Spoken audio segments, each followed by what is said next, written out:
tarde, seja bem-vindo à Assembleia Geral. No programa de hoje propomos analisar as respostas dadas ontem à noite pelo Primeiro-Ministro. Pedro Passos Coelho defende que a próxima legislatura tem de ser estável e para isso precisa de uma maioria, seja da coligação ou do PS. O Primeiro-Ministro respondeu na TVI às dúvidas dos portugueses para os próximos 4 anos. Nas próximas legislativas, o resultado tem de ser claro. Pedro Passos Coelho deixa o reto ao país ou dá maioria absoluta à coligação ou ao Partido Socialista. Aquilo que eu vou fazer é, até ao dia das eleições, bater-me porque esse resultado seja conferido à coligação que eu lidero. É importante apostar num resultado que confira ao Partido Socialista, se for esse o entendimento dos portugueses, que deem a maioria absoluta ao Partido Socialista.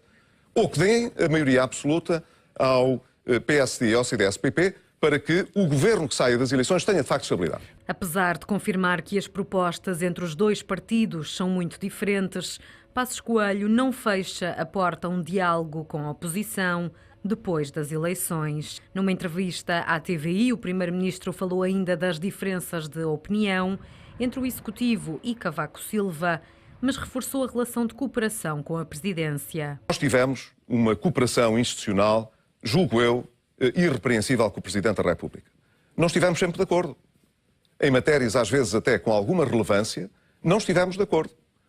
Mas o Presidente da República nunca deixou de ter solidariedade institucional relativamente ao Governo e ao Parlamento, como lhe compete. Aníbal Cavaco Silva teve um mandato isento e independente ao longo destes 6 anos. Questionado pelo Público em Estúdio sobre o forte impacto das medidas de austeridade na vida dos pensionistas, Pedro Passos Coelho respondeu assim. Os portugueses em geral foram chamados a grandes sacrifícios e esforços ao longo destes anos. E fizemos esse esforço em conjunto. Ele não foi concentrado sobre os reformados. Nós procuramos sempre, quer nos casos, quer nos outros, proteger aqueles que tinham mais baixos rendimentos. E quando aplicámos, portanto, a contribuição extraordinária de solidariedade, deixámos de fora cerca de 85% dos reformados no país. O que nós temos de fazer é dar sustentabilidade ao sistema de pensões, que é uma coisa diferente. Eu espero que ele não fique intocável, porque se ficar intocável não é sustentável. O líder social-democrata também não promete baixar o IVA da restauração na próxima legislatura, porque diz que não há margem para o fazer. E a imigração, que foi um tema sensível para o chefe do Executivo durante toda a governação, voltou a merecer destaque. Foi uma realidade dura para muita gente em Portugal. E fico, devo-lhe dizer, com a consciência tranquila de ter feito tudo o que estava ao meu alcance para que esta situação não se prolongasse em Portugal, para que nós pudéssemos fechar esta página negra da nossa história. O Primeiro-Ministro anunciou ainda que o programa eleitoral da coligação PSD-CDS será apresentado na próxima semana. Se quiser participar no programa Assembleia Geral de hoje, basta ligar o número de telefone 21 323 6898 e responder à pergunta ficou esclarecido com as respostas do Primeiro-Ministro?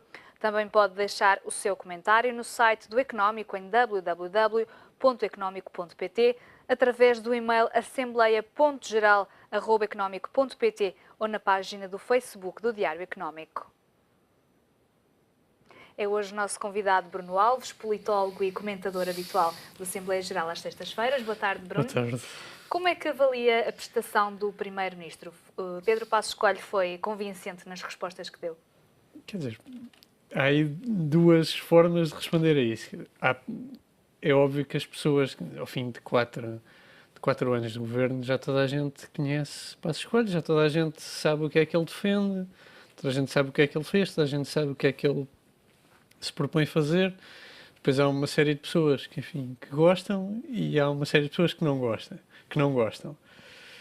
Eu, como faço mais parte do segundo grupo, obviamente que não fiquei propriamente muito convencido com a prestação, para usar as palavras que a Ana disse. Agora, também tenho que reconhecer que, olhando assim de uma forma um bocadinho mais afastada e deixando de lado a minha opinião pessoal acerca do que o Primeiro-Ministro defende, acho que a prestação foi mais ou menos boa, quer dizer, o formato era complicado, quer dizer, só o facto de ter ali pessoas anónimas a colocarem perguntas que de uma forma ou de outra dizem respeito à sua vida, coloca logo um primeiro-ministro, não é só este, mas qualquer pessoa que exerça o poder, uma posição um bocadinho complicada, porque obviamente as pessoas têm queixas e, quer dizer, é difícil responder às questões que as pessoas colocam de uma forma que para elas seja satisfatória. No fundo, que o primeiro-ministro,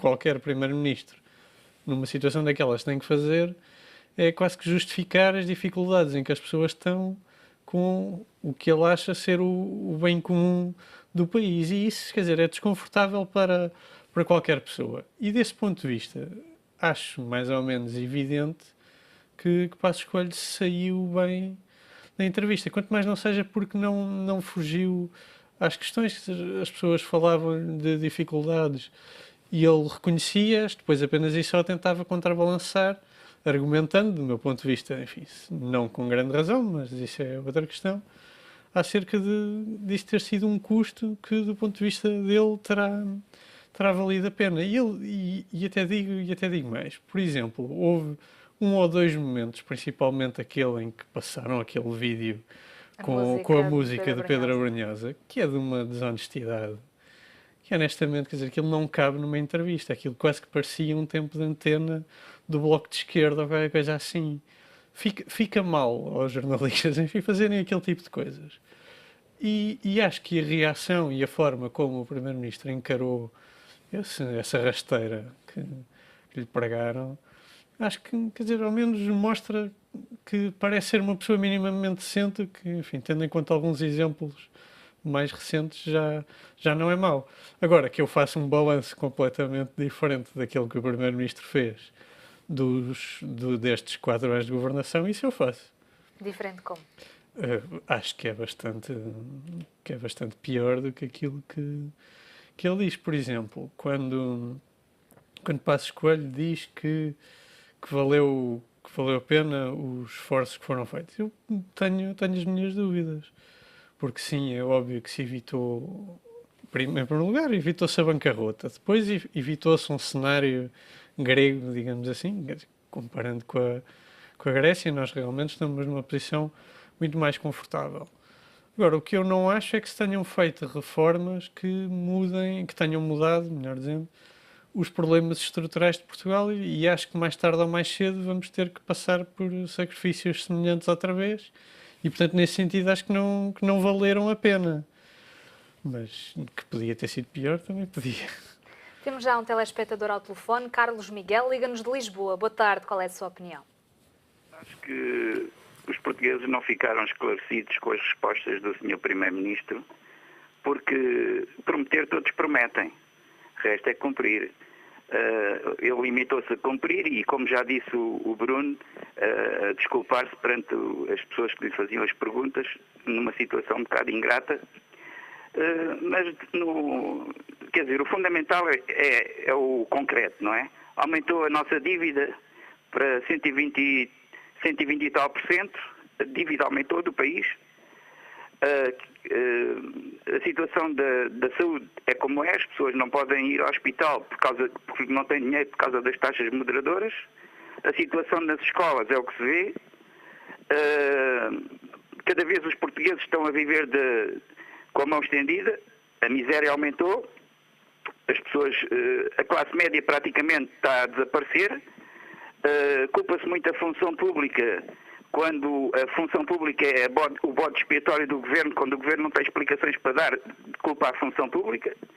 E, de facto, a situação do país está muito pior. Podem aparecer porta-vozes do governo nas televisões a dizer que o país está melhor, mas a realidade é que quando as pessoas pegam na fatura ao fim do mês para pagar as contas, é que se vê se o país está melhor ou pior. Aliás, o país são todos os portugueses, não é o país estar melhor e os portugueses estarem pior. O país são todos os portugueses. O país não é uma coisa inconcreta. O país é uma coisa concreta que são os portugueses. Não se pode dizer que o país está melhor e os portugueses estarem cada vez pior, a viver de mão estendida com as cantinas e isso tudo. As pessoas é que devem fazer um juízo próprio, não ligarem às sondagens, porque as sondagens valem o que valem, como disse o Dr. Portas, e pensarem se a sua vida está melhor ou se está pior. E, nesse caso, fazerem o seu voto, agora quando houverem as eleições a 4 de outubro. Muito obrigado e boa tarde. Prazer. Boa tarde, obrigada pelo seu telefonema. Bruno, voltando à entrevista do Primeiro-Ministro, qual acha que foram os principais pontos fortes e pontos fracos do discurso de Passos Coelho?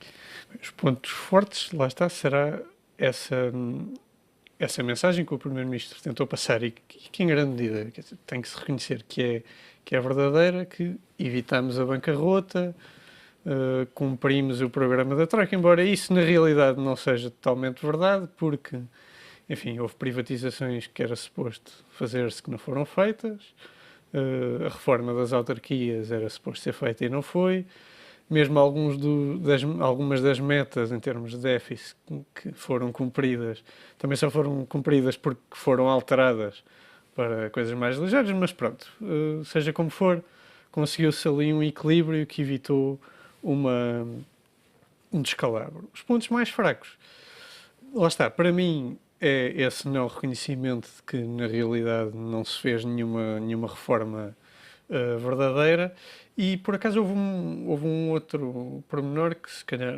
enfim, passou um bocadinho despercebido, mas que eu na altura notei logo, até anotei, quando se falou da questão, uma das questões que depois ficou até mais falada, a questão do IVA da restauração. O Primeiro-Ministro, a uma dada altura, diz que o aumento do IVA não afetou o setor, porque em grande parte os restaurantes não aumentaram os preços e que por isso, se baixasse o IVA, também não os iam baixar. Honestamente, este raciocínio não me parece muito acertado por uma simples razão. Os preços não aumentaram, mas aquilo teve uma consequência imediata nos bolsos dos donos dos restaurantes e dos cafés. Primeiro, o simples facto de se aumentar os impostos, logo por natureza, cria logo uma perda de rendimento que as pessoas mantêm, não é? E depois, se aquele aumento de impostos não foi refletido nos preços, isso apenas significou que os restaurantes preferiram diminuir ou aceitar diminuir a sua margem de lucro para não sobrecarregarem os clientes e assim não os perderem. Mas que aquilo representou, principalmente fora das zonas mais turísticas, quer dizer, imagino que em Lisboa, no Porto e no Algarve, realmente não tenha havido grande impacto, mas basta sair um bocadinho para fora destas zonas que atraem mais visitantes e o impacto do aumento do IVA, juntamente com todas as coisas das faturas e tudo isso, que implicaram custos reais para pequenos cafés e pequenos restaurantes, tiveram um impacto muito maior. E o facto do Primeiro-Ministro passar por cima disto, honestamente, das duas uma, ou é alguma desonestidade ou é uma falta de compreensão de um problema que a mim me parece bastante real. Temos já mais uma chamada. João Jesus liga-nos de Sesimbra. Boa tarde. Qual é a sua opinião? Boa tarde, Sr. Jornalista e ao seu convidado. Olha, pergunta o ETV o que é que ficou esclarecido com as respostas do Primeiro-Ministro. Eu digo que fiquei esclarecido com as respostas e concluo, e parece-me que o seu convidado me ajuda, digamos, nesta conclusão, embora por razões diferentes, ou não absolutamente coincidentes, que o Primeiro-Ministro não tem soluções para o país. Quanto à sua prestação, digamos, é uma mistura de retórica, de alquimia, de engenharia financeira, de realidade virtual, e quando isto tudo misturado, dá a sensação a alguns que o homem está bem preparado. Mas a realidade material mostra que, digamos, por muito que se ficcione, não se ilude a realidade, que as questões estruturais são uma coisa e que as questões conjunturais são outras, e que o Portugal a avançar, nas palavras do Primeiro-Ministro, é a avançar para o abismo. Portanto, nós temos, digamos, alimentar a possibilidade dos tipos que irem substituir com os acordos a nossa soberania alimentar, é a afirmação de Portugal como país satélite do Diretório da União Europeia, quando, apesar de todos os sacrifícios impostos aos trabalhadores e às camadas mais discutidas da população, nem o país está melhor, nem estão afastados dos perigos que ameaçam Portugal, enquanto país independente e soberano, e por isso a política teria que ser outra. Ele teria que dizer que iria aumentar os salários, incluindo o salário mínimo nacional, que iria repor os salários e pensões que foram roubados, que iria investir para aumentar a produção e criar emprego, queria repor as 35 horas da administração pública e reduzir progressivamente para 35 horas no setor privado, que era preciso romper com o tratado orçamental e negociar a dívida nos seus montantes e prazos, eliminando a dívida ilegítima, e que era preciso uma política, e portanto é preciso uma política alternativa, de esquerda e soberana, que afirme o primado dos interesses nacionais. Este é o discurso que interessa aos portugueses ouvir, para, digamos, a bem de Portugal. Muito obrigado e boa tarde. Boa tarde, obrigada pelo seu telefonema. Bruno, concorda com a opinião deste telespectador? Passos Coelho deveria ter enunciado algumas destas medidas ou fez bem em não se comprometer com promessas eleitorais? Há aí dois aspectos. Primeiro, esse de quase prático, digamos, ou mais de gestão das propostas e das promessas, em que eu geralmente tendo a preferir que os políticos não façam promessas muito, muito concretas que não tenham a certeza que podem cumprir, porque isso tende a aumentar a desconfiança dos eleitores e isso tem consequências bastante graves, que também podemos ir aí mais à frente. E portanto, acho bem que não se desate a prometer uma série de coisas que depois há o risco de não poderem ser cumpridas. E para além do mais, discordo também dessas medidas em concreto. Quer dizer, por exemplo, aumentar os salários da função pública e as despesas sociais do Estado, sem o Estado ter receitas que permitam cobrir essas despesas, só vai significar uma coisa, mais déficit e o tal aumento da dívida que há bocado o Sr. Carlos Miguel se queixava, e bem, que a dívida aumentou. Mas a dívida aumentou precisamente porque há déficit todos os anos. A única coisa que este governo conseguiu, e enfim, já não é mau, é travar um bocadinho o ritmo do aumento dessa dívida. Agora, lá está, não a diminuiu e, portanto, por isso mesmo é que eu também acho que, ao não se terem feito reformas que realmente mudem os problemas estruturais que criam esse ritmo de aumento da dívida, é impossível sair do problema. E por muito que eu acho que se calhar em algumas coisas se podia gastar mais dinheiro que não se gasta, ou melhor, que o dinheiro deveria ser distribuído de uma forma diferente daquela que é, sem se fazer essas reformas, passar a de repente gastar o dinheiro também não resolve problema nenhum. Muda um problema para criar outro. Portanto, isso também teria muitas dúvidas que o caminho fosse por aí. Se calhar dava-lhe mais votos, mas o país não ficava propriamente melhor por o Estado desatar a gastar dinheiro. O Primeiro-Ministro garantiu que acaba esta legislatura sem mágoas.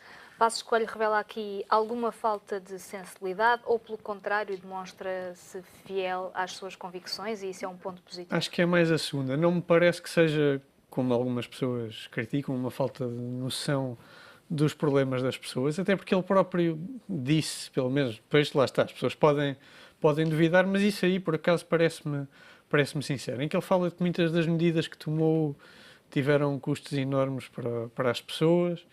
Ele depois e é isso é aí que eu discordo, o que ele faz é um balanço positivo e daí o não ter mágoas.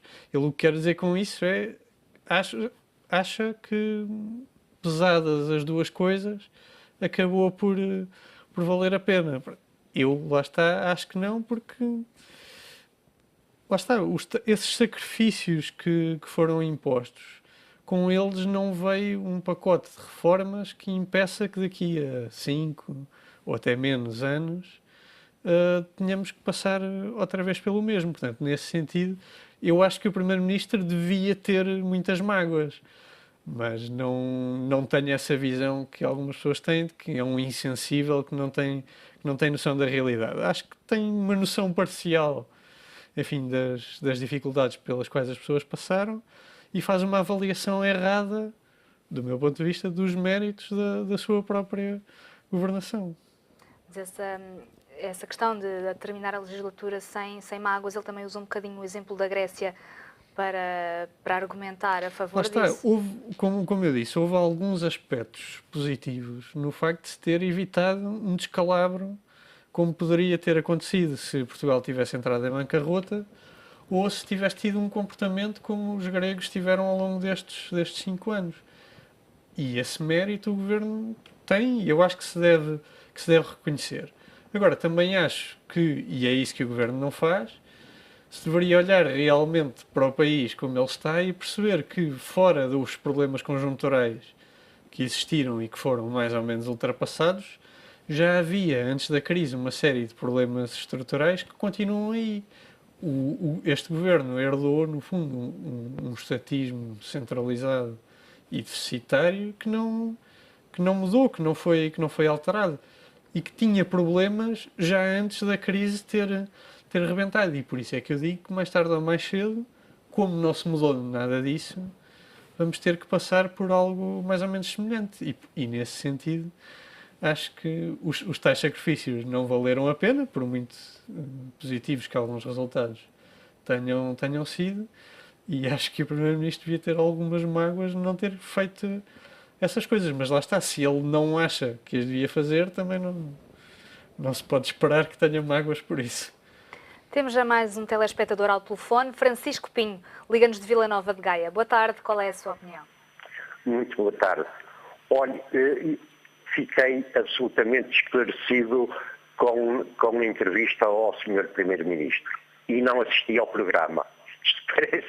E não assisti ao programa porque já sabia aquilo a que ia assistir. Depois ouvi alguns extratos. Era mais do mesmo.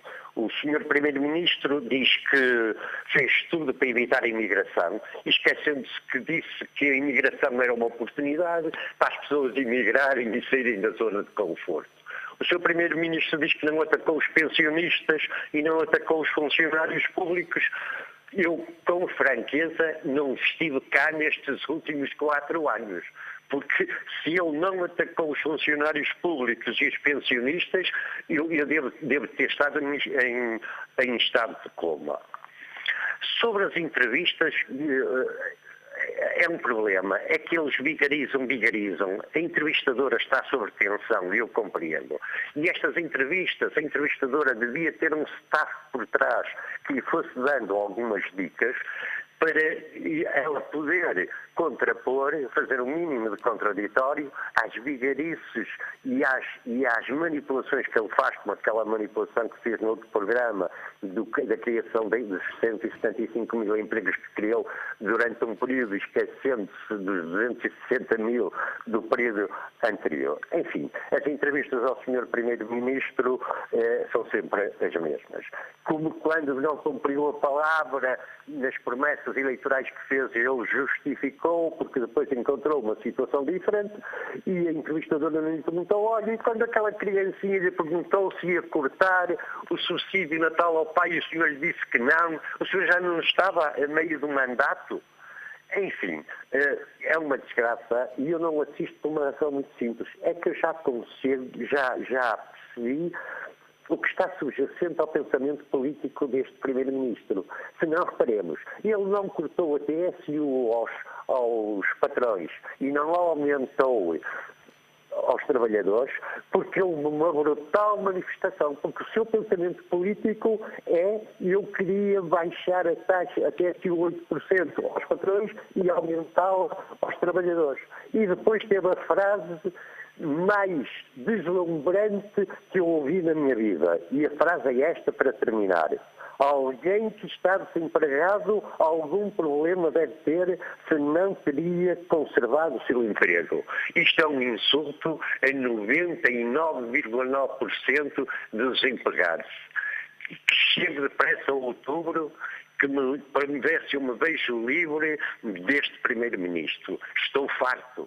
Muito boa tarde, muito obrigado. Boa tarde, obrigada pelo seu telefonema.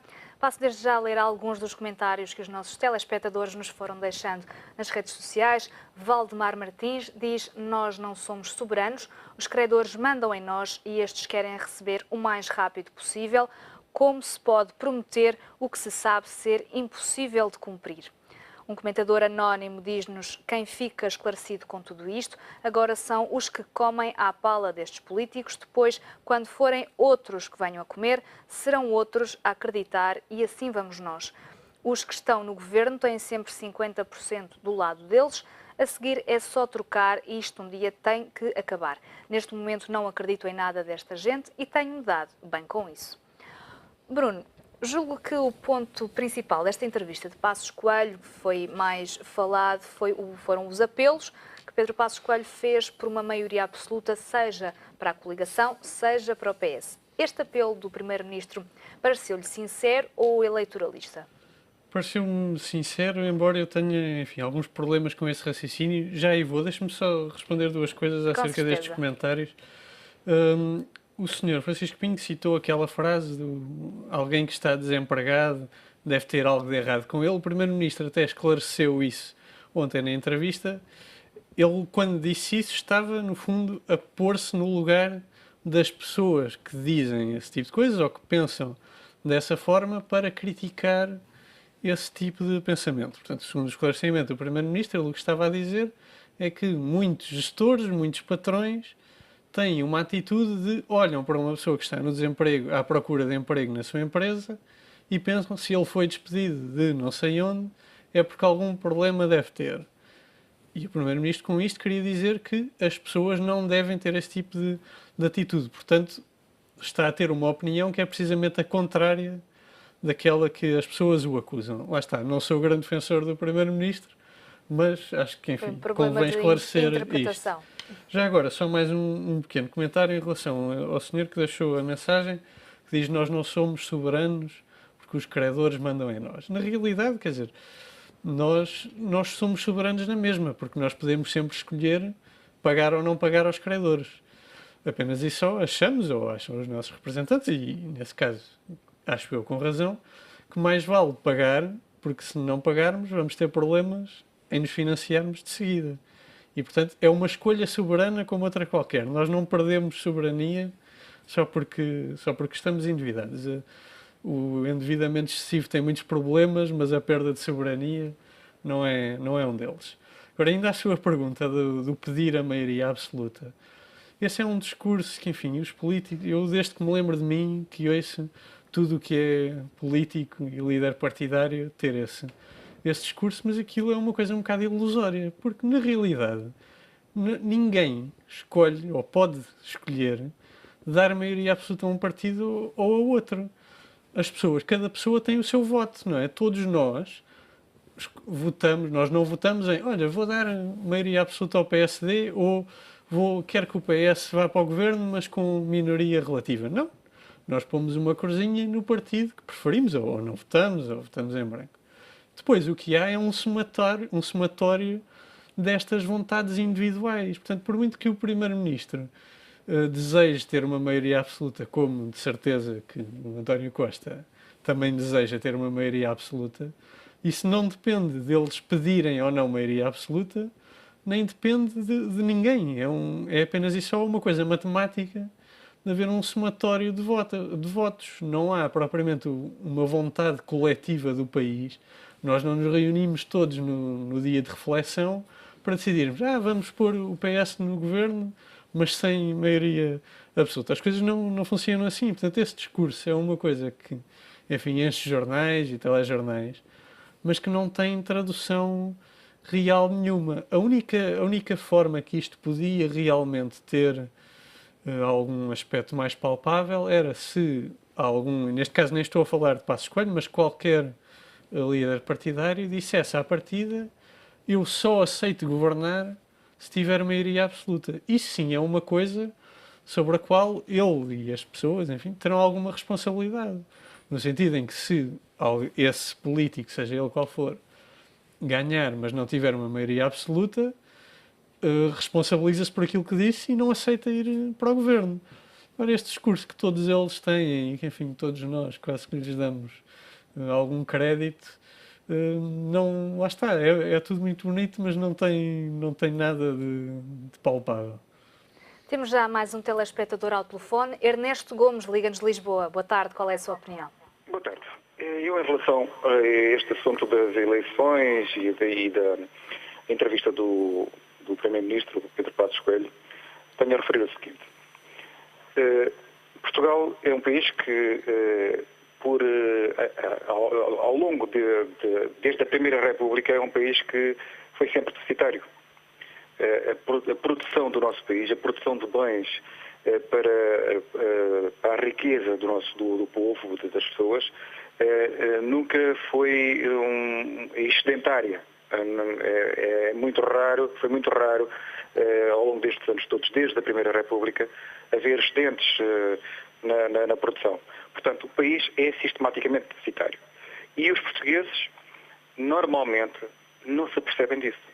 Não se apercebem disso, primeiro, por falta de formação, por falta de educação nas escolas, porque não lhes é incutido esse sentido de apreciação das contas públicas, há uma falta de cultura empresarial, há uma data de pormenores na formação cultural dos portugueses que faz com que o português médio não tenha consciência de que o país é um país pobre, um país que nestes últimos 40 anos viveu muito acima das suas possibilidades, mas muito acima das suas possibilidades. Nós temos todos os bens necessários a nível de consumo, somos um dos países mais avançados do mundo no que diz respeito ao consumo. Isto é, os portugueses em geral têm tudo em casa, têm tudo que é a última tecnologia, quer em bens domésticos, quer em bens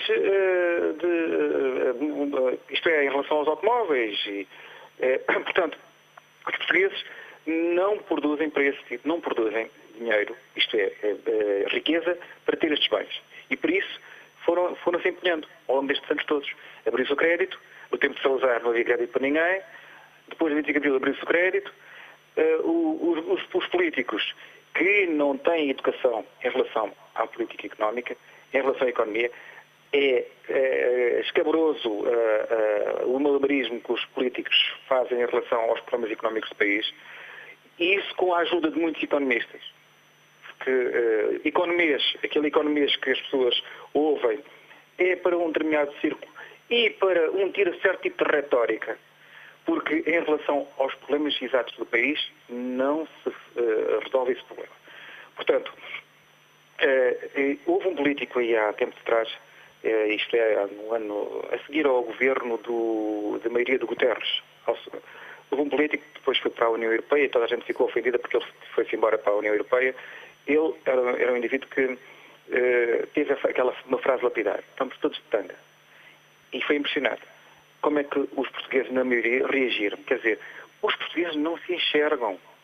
É triste mesmo, na nossa falsa riqueza, porque nós temos os nossos bens, temos bens, temos um conforto material, mas não temos produção para sustentar estes bens. Por isso é que o país está todo endividado. Mas é a nível do Estado e a nível do privado. A dívida pública e a dívida privada são monstruosas. E enquanto os portugueses não tiverem esse conhecimento, enquanto os economistas e esses senhores que são formados nas nossas universidades não forem isentos, não forem honestos, enquanto esses senhores que são técnicos, que não deviam cair não deviam cair nas tentações do discurso político, mas serem honestos na sua intervenção, porque existem as pessoas que vão às universidades que sejam honestas, pelo menos honestas com o seu próprio país, não com a sua cor partidária. Porque é graças a esse tipo de malabarismos é que os técnicos também envenenam a opinião pública. Este governo que está aqui, isto é um governo que cumpre, que pura e simplesmente cumpriu diretivas dos nossos criadores. E enquanto as pessoas pensarem que nós vamos sempre viver assim, porque com a dívida que temos vamos estar 40 ou 50 anos a pagá-la, porque a gente quem tem que essa dívida também não deve ser paga. Porque é assim, esse seu comentador falou que nós tínhamos soberania. Mas a nossa soberania é uma soberania coxa. Porque enquanto tivermos credores com este tamanho de dívida, pode ter certeza que isto não é soberania nenhuma. Não é soberania nenhuma. Obrigada pelo seu telefonema. Passo agora a ler mais alguns dos comentários que os nossos telespectadores nos deixaram hoje.